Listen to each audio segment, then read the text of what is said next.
Sacco and Felice, New York and New Jersey's premier attorneys at law. Their team brings decades of experience across a wide range of practice areas. Whatever life brings, they're your legal team. From everyday matters to complex cases, they've got you covered with the experience you need and the results you want. Because when life gets complicated, they make it simple. SaccoFelice.com. SACCOFILLAS.com. 2 C's, 2 L's.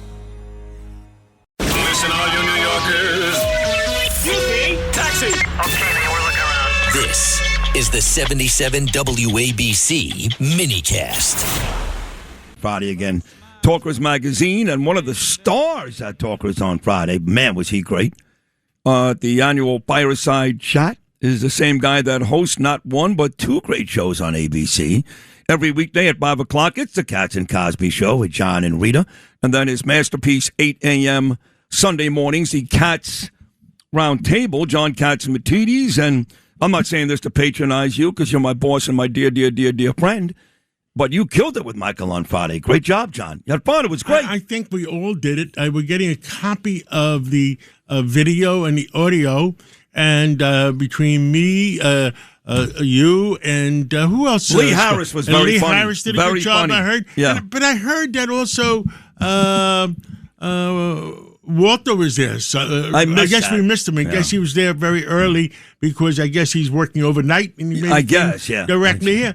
And we should do a video for our audience and put it out there and see how the other side lives. Listen, the bottom line is there was a lot of great talent there in both. And you're both, right? You run a station, you own a station, you're on the air. But whether it's a program director, a sales manager, an owner, but WABC ran that thing on Friday. We ran it. We ran it. I wear different hats. When I am down here working, I am one of the guys. I am not different than anybody else. I don't ask anybody. I don't ask anybody to do what I wouldn't do myself. And by the way, you got to tell me, are you going to a combat zone next week, Israel? I don't know. Am I doing Cats and Friends next week, or is it going to be Sid and Friends next week? You got to make up your mind. Well, I'm going to be honest with you. My wife and son were coming. My daughter's there now, and she's had a rough 14 hours. But my wife and son were going, and they emailed the organization today they are not going. As of now, I'm still going, but guess what? It may not be my choice, because if Israel and Lebanon continue to exchange fire, they're going to have to postpone the summit once again. Now, Iran did come out and said they're going to stop. Yeah. If you go, you got to give me advance notice. I got to get at least a $100 million guarantee on your life. And, we can make a profit on this. I know, you should. I'll share it. Tell your wife I will share it with her. Just make sure you give Danielle a nice check. $100 million life insurance policy if you go, and I'll share it with your wife and your kids. If you get a $100 million policy, she'll be rooting on the terrorists. Trust me. Just trust me. Just trust me. I'll let you know by today, all kidding aside. Yeah. But it is a rough situation, John, and we talk about the Iran thing, you and I, all the time, and we talk about how, the prices are going to come down, but it's another week. It's another day. It's the same old. No, but this is what they're doing. They're testing Trump's patience. But Trump is the best negotiator around. He wrote the book, The Art of the Deal, and it's truly the art of the deal. He knows when to hold them, knows when to fold them, knows when to walk away, knows when to run. It's 101 days, though. It's 101 days. It is what it is. But under Biden, we had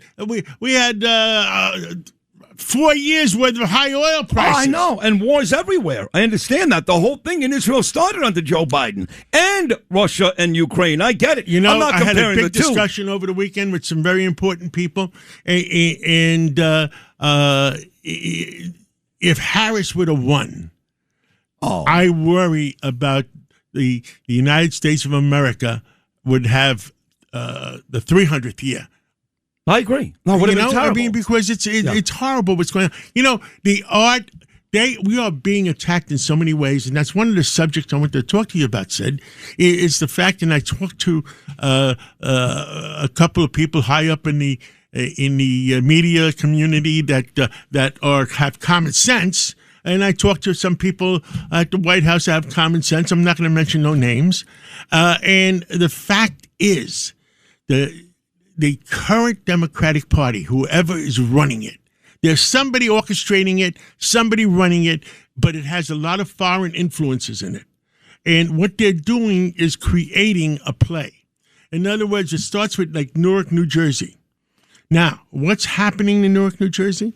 Of all the people that got arrested, only one person was from New Jersey. That's correct. The rest of them from all over the place. That's true. So what these people are doing, whoever is orchestrating, I hate. I'm not going to blame the entire Democratic Party because I went to we had a party, an old time party last Thursday night with Bill Clinton and our old crew there from the 1990s, and they're 30 years old, and a lot of them all have common sense. Well, Bill did. They still have common sense, Bill does, yes. And they still want to turn around the Democratic Party. Are they actively? Because Bill was retired a long time. Are these active politicians?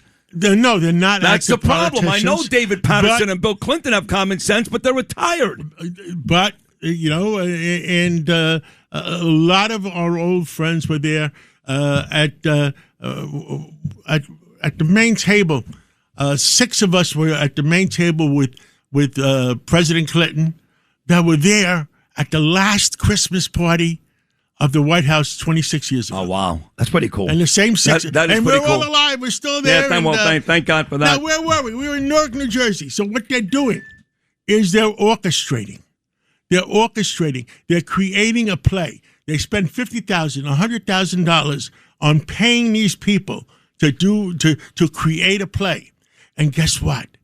They get $1 zillion worth of advertising from all the major media. Yeah. And that's what President Trump said to Meet the Press yesterday. Christian Welcome when he walked off. Yeah. I think they taped it on probably Friday or Saturday. They taped it on, I'll tell you what happened. Yeah. He went to Wisconsin to see Brooke Rollins. Mm-hmm. You know this. So he went to visit a farm with Brooke Rollins and the agriculture people on Friday. He did not go to Wisconsin just to tape an interview with Kristen Welker and Meet the Press. She went to Wisconsin to tape an interview. Right. He was working with Brooke and that crew, so he walked off the set on Friday. They did a very good job of keeping it quiet till it aired yesterday. Yes. Yes. It was great theater.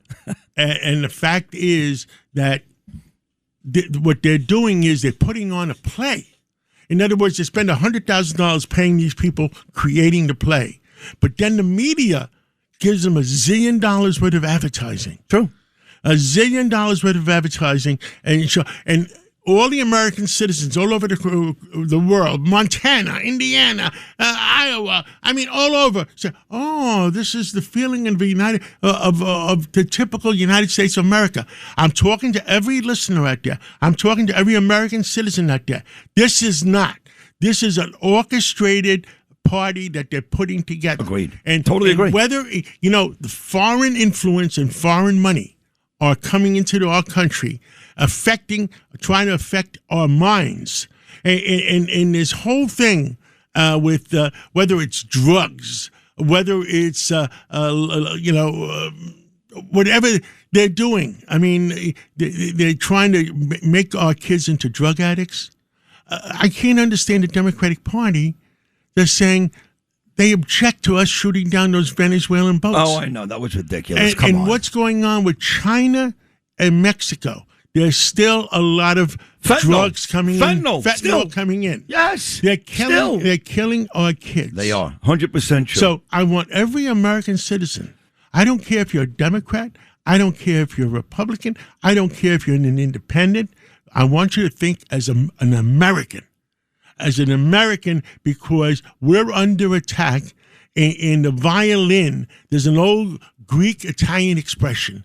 There's a violin playing behind our back, trying to control our minds. True. It's all true. And I see it clearly. So do I. You know who? The president sees it clearly. Yes, he does. So then tell me this. You talk about see it clearly. Do you think, John Catsimatidis, and this is a tough word, but I need a yes or no. Go ahead. Yes or no. And Joe Pag said yes this morning. I agree, yes. You know how Trump feels. Spencer Pratt was clearly in second. Now he's not going to make it. The other guy, Hilton, was in first. Now he'll make it, but he's still going to lose to Becerra. Was the election last Tuesday in California rigged? Yes. Wow. My opinion. I think that to stop rigging, you have to stop these mail-in ballots. You have to. I mean, come on. A week later, they're still counting. Yeah. Give me a break. And they're all going to Ramon. All of them. I understand. Here's my proposal: is Election Day is Tuesday. All right, you want to expand it? Let's not expand it by a month. Let's not expand it by 3 weeks. Let's expand it to Friday, Saturday, Sunday, Monday, Tuesday. One shift of 7 days. If you can't vote on Friday, Saturday, Sunday, Monday, Tuesday, then you don't care enough to vote.